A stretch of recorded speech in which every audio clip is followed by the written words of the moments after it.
Retreat. Om Sahana Vavatu Sahano Bhunaktu Sahaviryam Karavamai Tejasvinavaditamastu Mavidvishavai. Om Shanti Shanti Shanti. May Brahman protect us. May he guide us and give us strength and right understanding. May love and harmony be with us all. Om, peace, peace, peace. And good evening. This is the final class before our summer break. So nice to have all of you in YouTube land joining us. We are reading the lecture called Efficacy of Prayer by Swami Abhedananda. You know, it's interesting. We have this retreat center out in the Pinion Hills area, which is in the hills just above the high desert. And there's actually a Via Vedanta not too far from there. And Swami Abhedananda did buy some land up there at one point for a retreat.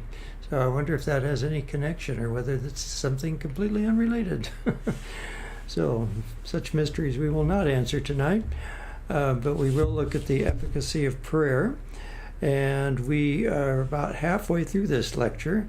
If you are following along in the book, it's about page 341 in volume 1 of the complete works of Swami Abhedananda. Do you want to start? The writings of all these great sages and seers are known as philosophies, of which the Vedanta philosophy is the highest and most rational. It embraces all the ultimate conclusions of modern science, but at the same time it does not deny the efficacy of prayer. Like modern science, Vedanta had rejected long before the dawn of scientific knowledge in the West the belief in the worship of an anthropomorphic personal God. The God of Vedanta is not a personal being dwelling in heaven, outside the universe, but he is all-pervading, immanent, and resident in nature. His will is the supreme power in the universe, and is one with the eternal energy. When this energy, through the process of evolution, manifests itself as the various forces of the external and internal world, Vedanta philosophy says these are like so many expressions of that one and all-pervading will. And the laws of nature are nothing but the modes by which that almighty will, or eternal energy, operates in this universe. By denying the anthropomorphic conception of God, Vedanta has thrown overboard all the ideas that prayers will persuade God to change our environments, and those laws which govern the phenomena. Vedanta has also rejected the idea that repentance, weeping, and wailing will touch the heart of God and draw from him mercy and forgiveness. And those who shall not do so shall be deprived of his grace and pardon and shall have to suffer eternally after death. It is also shown that praises, thanksgiving, sacrifices, offerings of incense, and fragrant flowers of words of flattery do not affect the absolute divine mind of the Almighty. Vedanta says that God cannot be bribed by these. Yes, now of course he's talking from the Advaitic standpoint, the non-dualistic standpoint of Vedanta. And of course we will be reconciling all these ideas as we go through this, as we see that this Advaitic perspective gives us another way of explaining why prayer is effective. Obviously the title of the chapter is Efficacy of Prayer. And so it just has a completely different way of explaining it. Rather than thinking of God as something beyond nature and beyond us, out there somewhere in the heavens, it is immanent and transcendent both. All right, so do you want to read another one? Yeah, sure. Okay.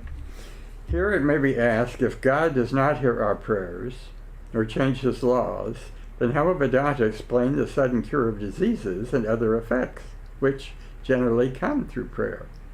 As regards the objective efficacy of prayer, which we so often hear, such as the sudden cure of diseases, changes of the physical conditions, by prayers or the attainment of things which one needs and so forth. Vedanta says that although these physical effects are ascribed to prayers as their cause, still they are in reality bound and governed by natural laws, the laws of cause and effect, of action and reaction, and so they are only the results of the law of causation in the universe. These physical events are not the results of prayer in its true sense, but may be of strong desires, which are fulfilled by the law of demand and supply.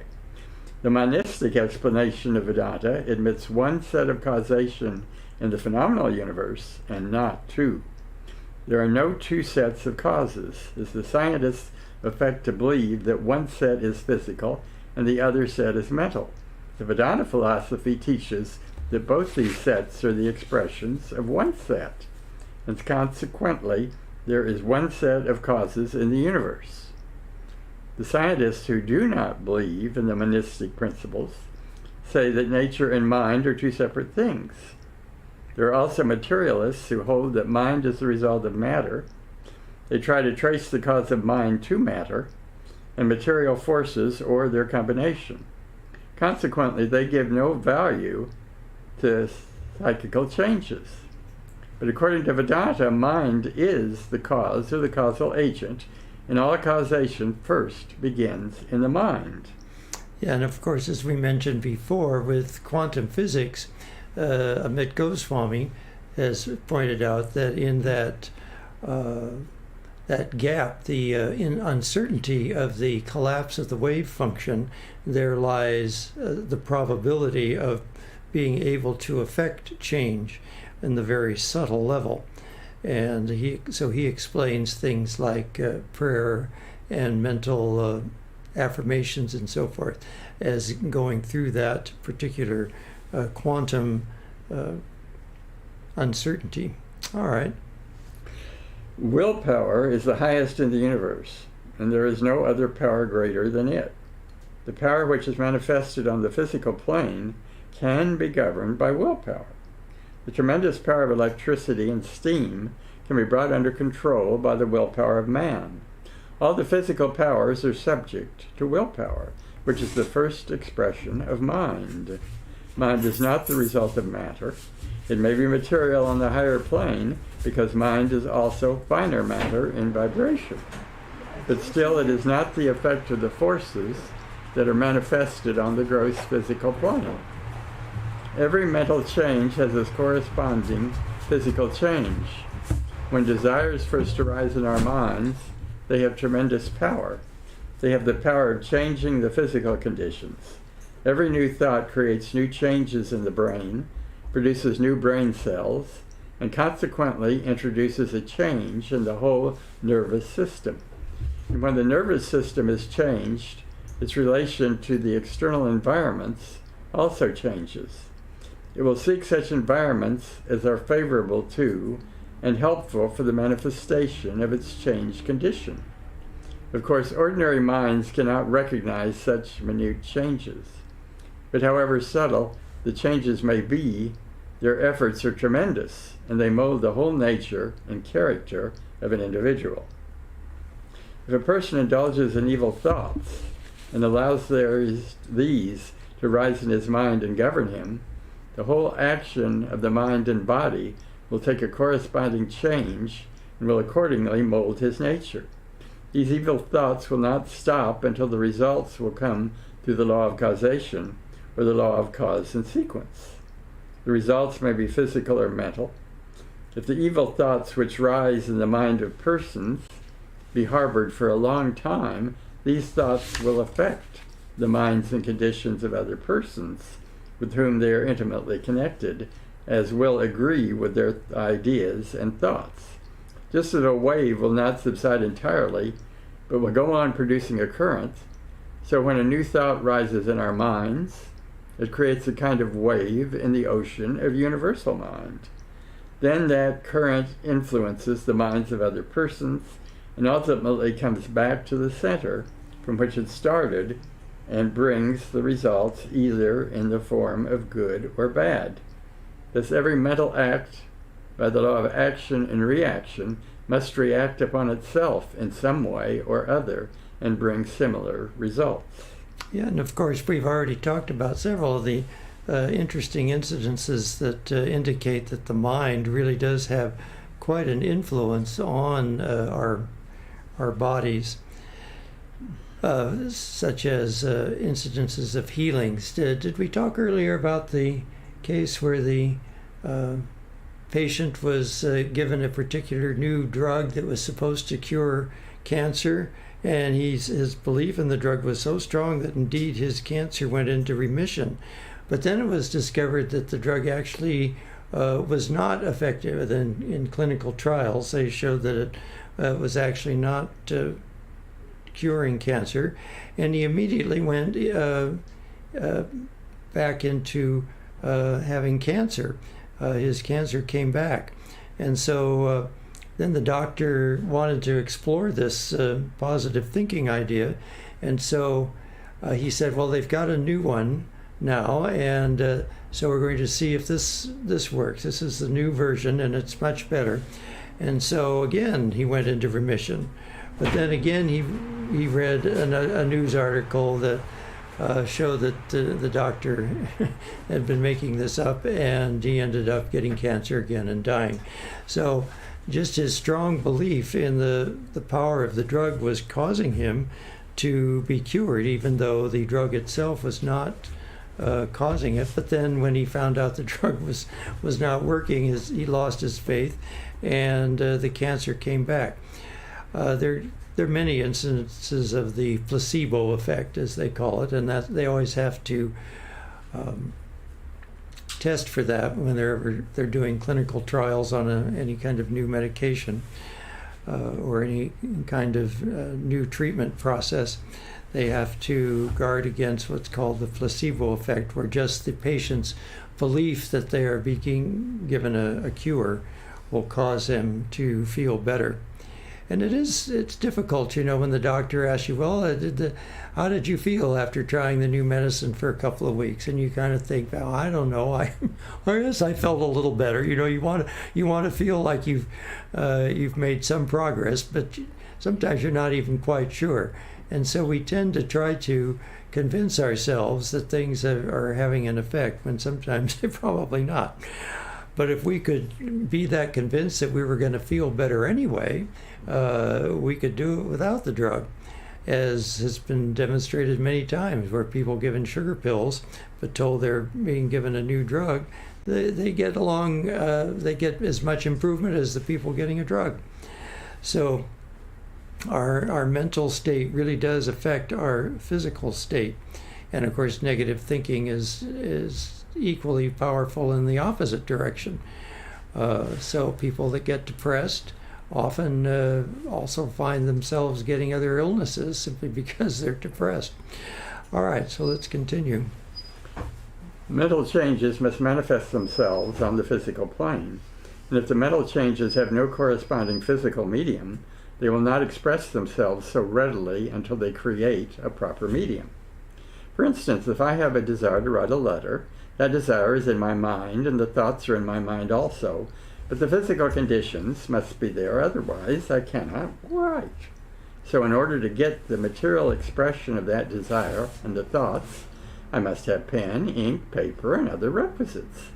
Even the spirit that wishes to communicate with the beings of the earth cannot do it without the help of pen or other materials. So also, if I have a strong desire to write, I shall do my best to get these materials, and then put my thoughts into words and write the letter. Where all the conditions are favorable, the thought is expressed.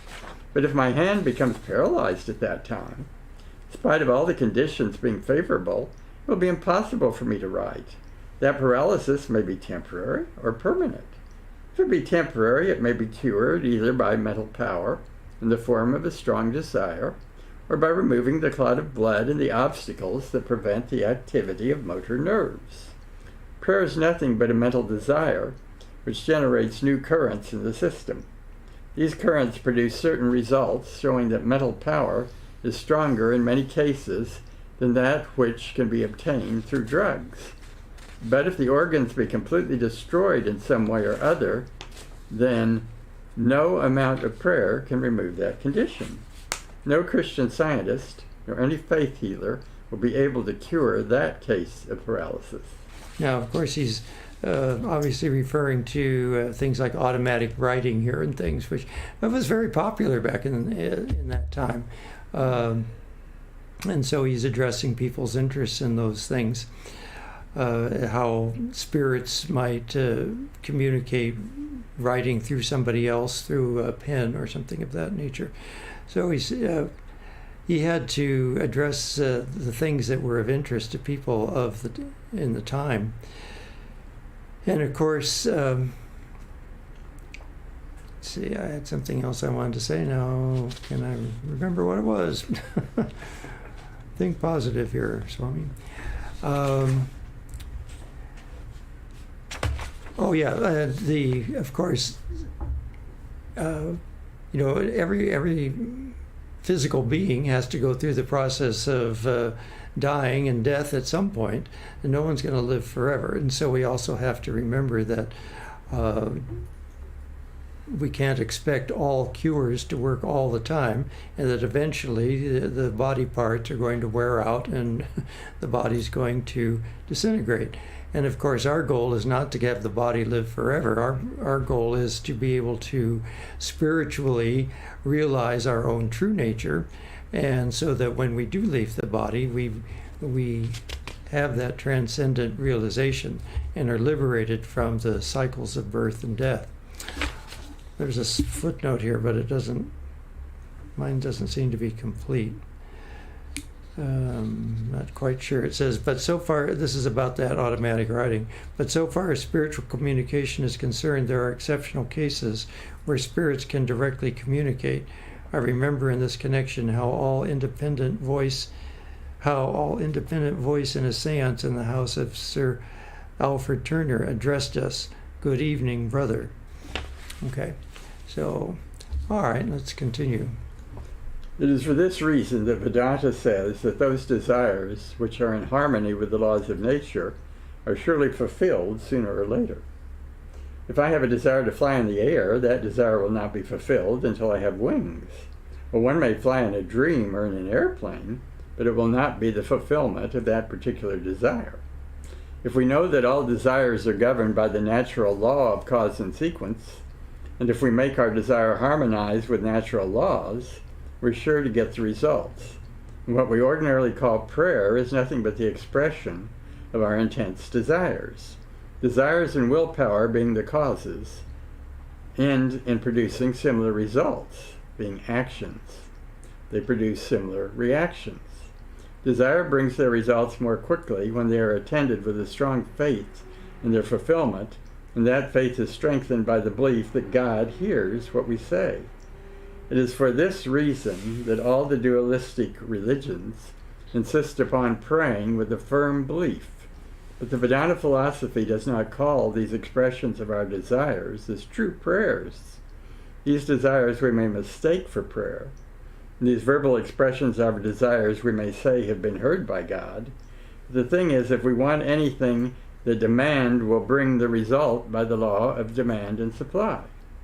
Thus leaving all the physical effects of such longings of the human heart in the domain of natural laws, such as the law of causation, the law of action and reaction, the Vedanta philosophy tells us that this is a phenomenal world governed by phenomenal laws, and then goes on to describe what true prayer is and how God listens to our true prayers.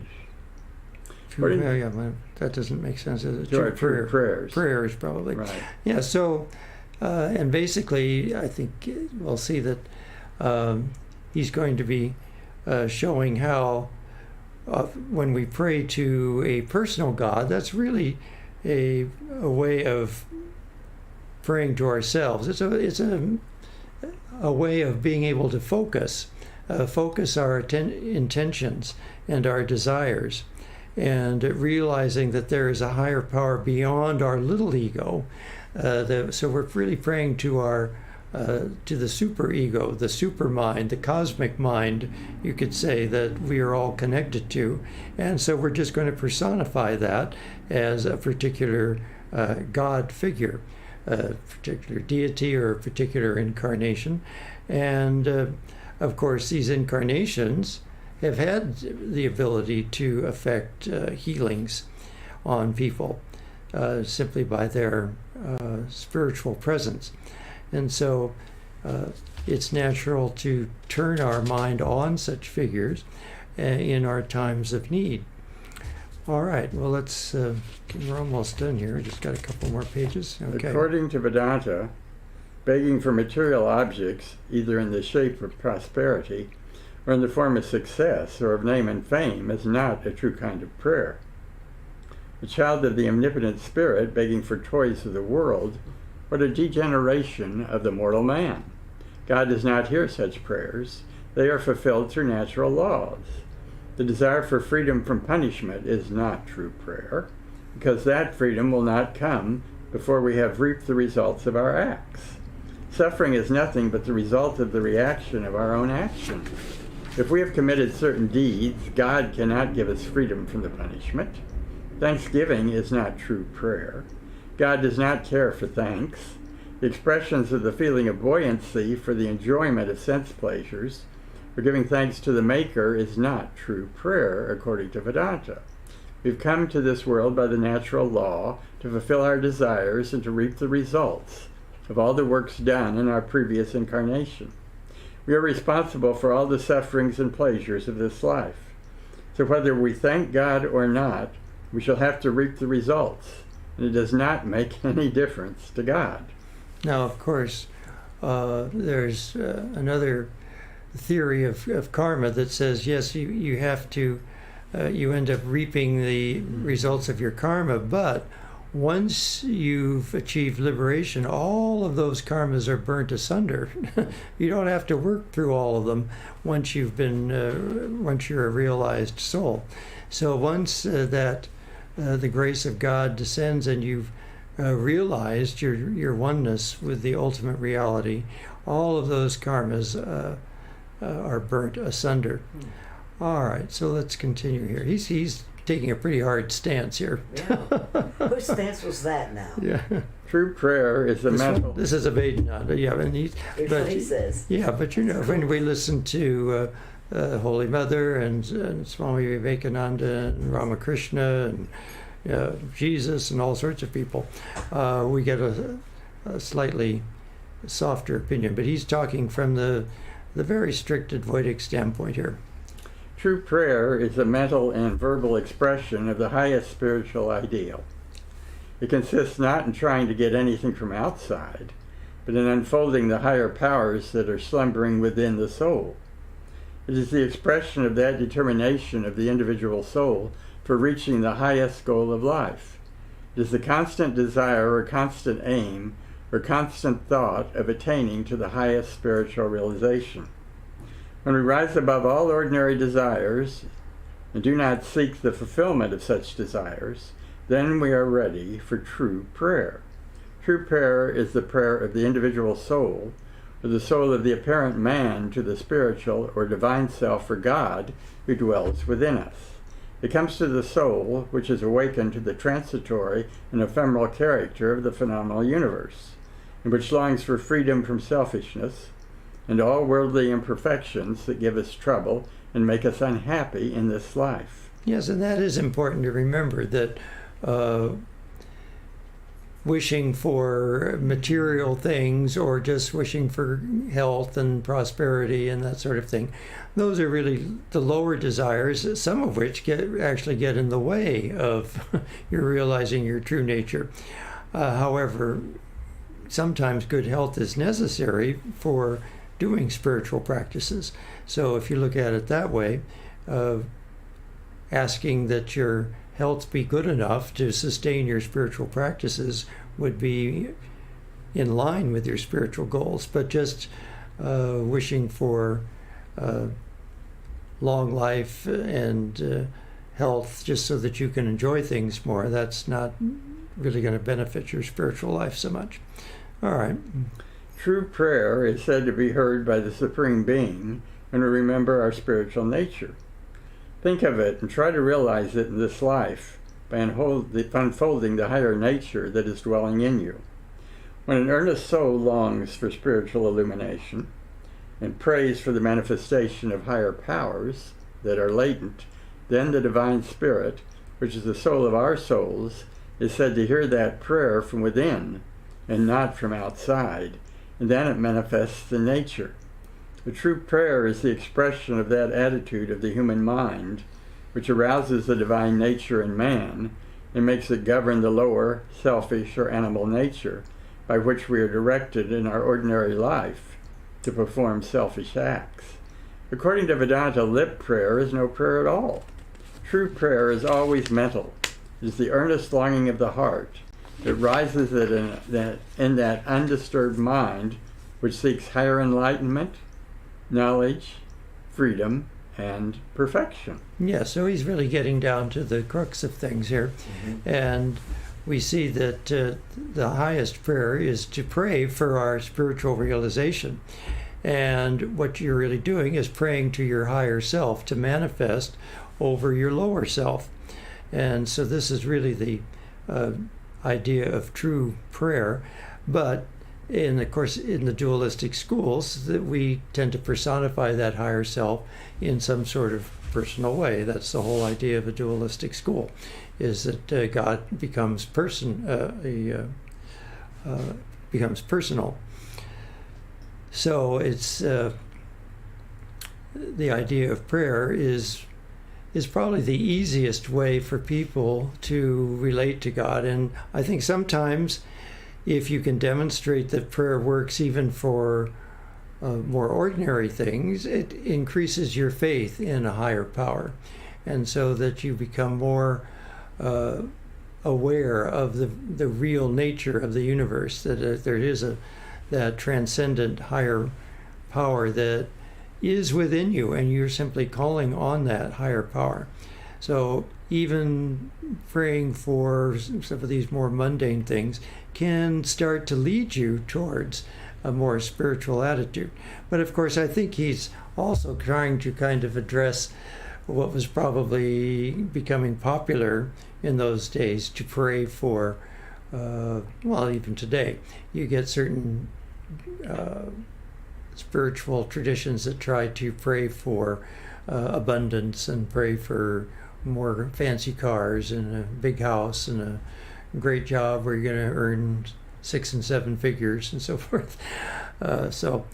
Those kinds of prayers are, you can manifest that kind of thing through the power of your will, but is that really going to give you what you wanted, or is it just going to create more problems that you're then going to have to pray to get out of?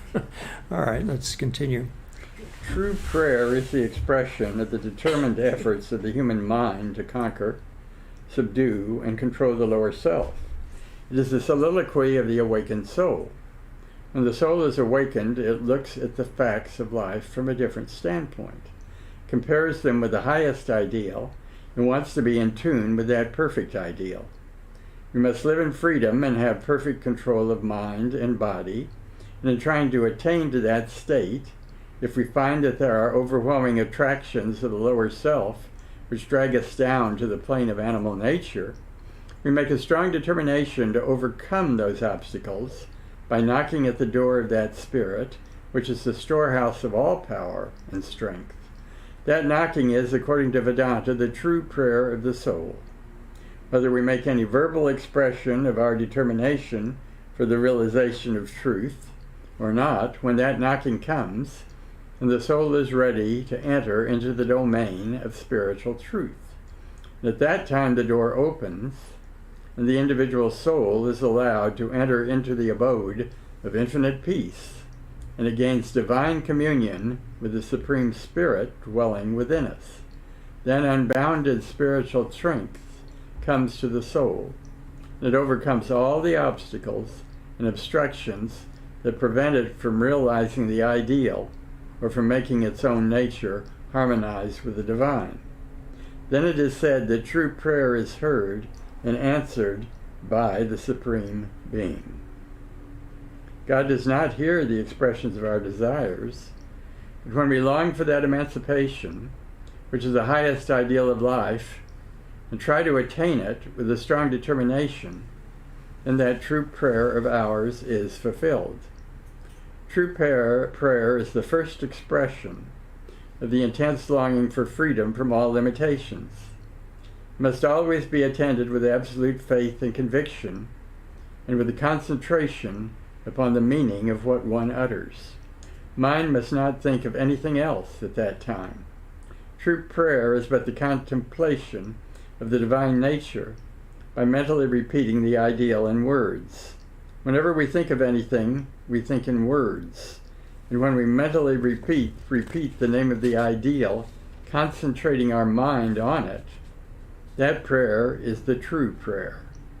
It is another form of meditation. And when such a meditation or true prayer leads to the realization of the divine spirit, then it is said that prayer is heard. True prayer is like the ladder by which the individual soul ascends to the domain of transcendental reality. And when that state is reached, the soul becomes free, and it no longer prays to any being, whether supernatural or natural, because all its prayers are now fulfilled. It gains eternal peace, happiness, knowledge, and bliss.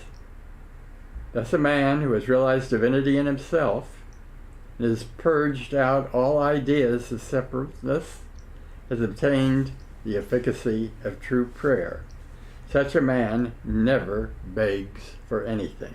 Yes, and then, as we said, then all the karmas are burnt too, because there isn't the idea of an individual jiva having karmas to work out is all part of Maya, and it's part of seeing yourself as an individual. The ego has separated you from the rest of the universe out there. There's you in here, and there's that out there, and so then you have this karmic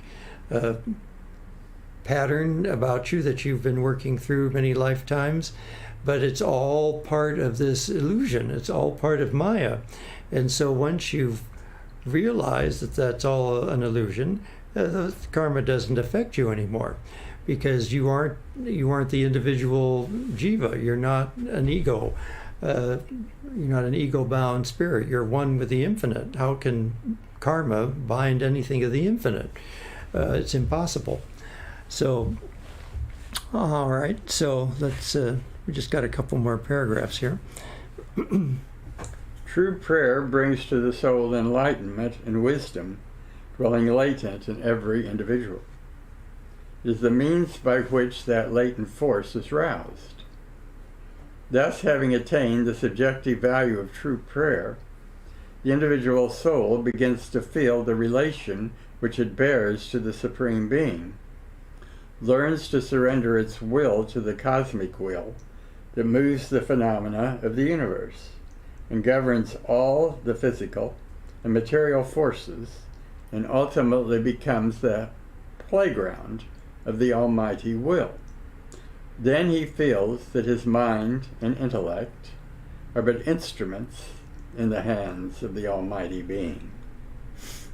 But so long as the individual soul, covered by the veil of ignorance and enchained by selfish passion, does not manifest divinity in every action, it should struggle for the attainment of perfection, and should remember its highest ideal through meditation and true prayer. The best form of such a prayer, said by the ancient Vedic sages, is, O soul of our souls, O light of the universe, lead us from unreal to real, from darkness to light, from death to immortality. Reveal unto us through and through. O destroyer of all evil, protect us with thy compassionate face. Remove all obstacles that prevent the manifestation of thy divine power. And do not let us forget that our true nature is one with thee forever and ever. Darkness to light. That's it. Yeah. All right. So, there are many incidences, of course, where people have used prayer and have found it to be effective. Now, it's a little more difficult to test these things, but there have been attempts of testing the effectiveness of prayer. And as I think we mentioned last week, some of those have indicated that there has been a positive effect on the healing power of prayer, even when people don't know they're being prayed for. So these studies are a little bit controversial, and they don't always come out that way. And again, that's probably because of the power of mental thought. So if the experimenters themselves have great doubts about whether it's going to work or not, it probably will not have as great effect as if the experimenters themselves have great faith. So that, in essence, is already affecting the results. It's very difficult to unscramble that. Even if you have double-blind experiments and some people are being prayed for and some people are not being prayed for, if the experimenter wants the results to work, that adds to the effect of the prayers already. And if they don't want it to work, that takes away from the effects of the prayer. So, and of course, he's talked to incidences here too, where you have two warring nations, and they're both going to church praying that God is going to be on their side to win a war. So we can see that prayer in that sense is a fairly low-level prayer. So we have a few minutes left. Why don't we take a few minutes to do a little guided meditation, a little guided prayer. So we can just sit in a nice, comfortable position, and you can just relax, keep your spine nice and straight, and take some nice deep breaths.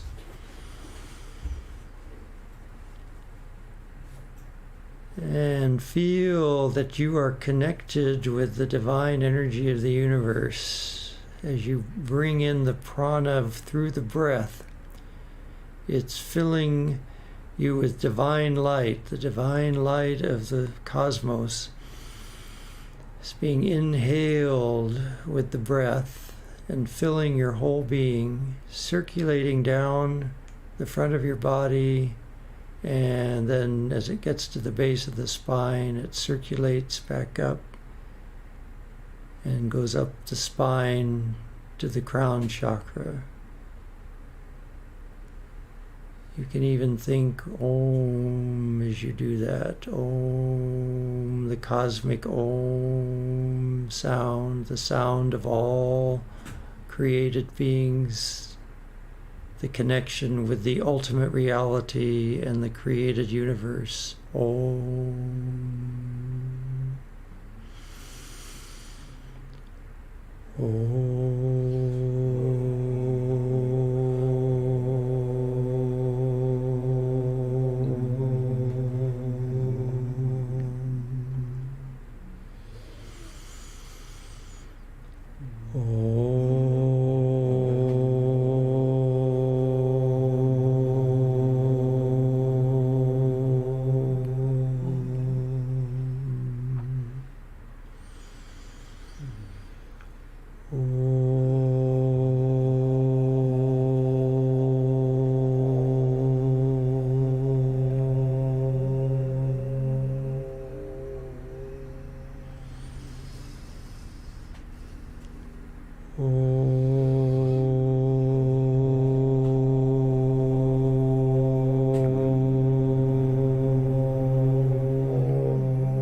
And you can continue that silently or out loud, and you feel that vibration. That vibration is filling your whole being and putting you in resonance with that cosmic energy, that energy of wholeness and oneness.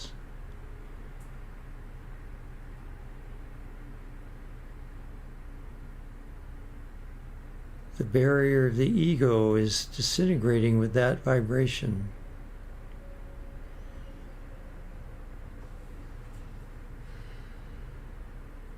That Om vibration is connecting you with the infinite consciousness.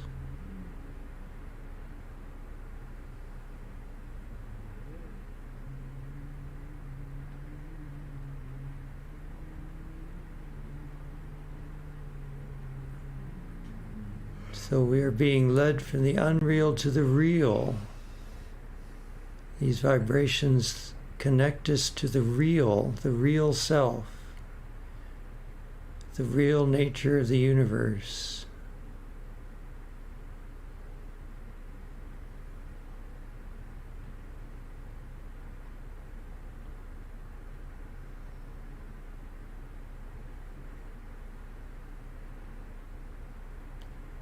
And think that our bodies and minds are manifesting the highest reality, manifesting in a way that is most conducive to our spiritual nature. Our physical health, our mental health are all aligning with that Om vibration to allow us to be the most perfect and spiritual being possible. Mm-hmm.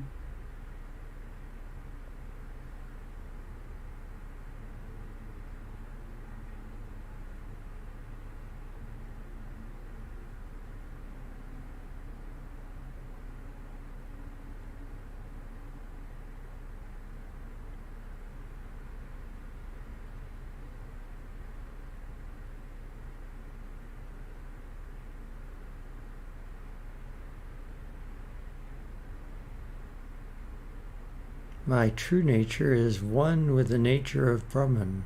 Atman and Brahman are one.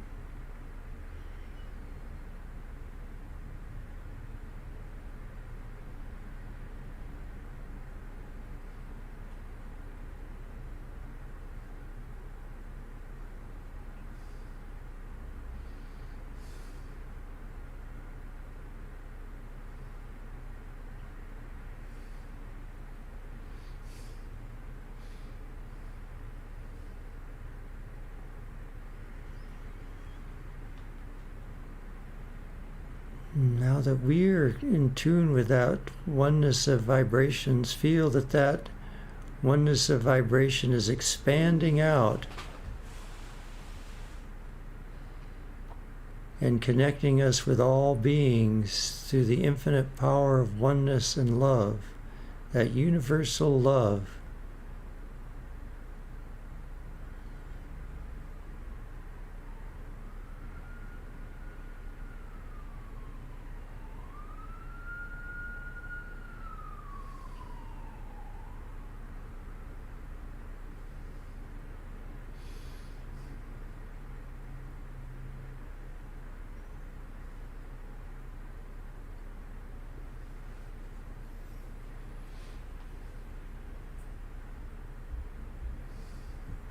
Hold that firm thought that we are helping the whole environment to be more whole, more loving, more spiritual, more peaceful.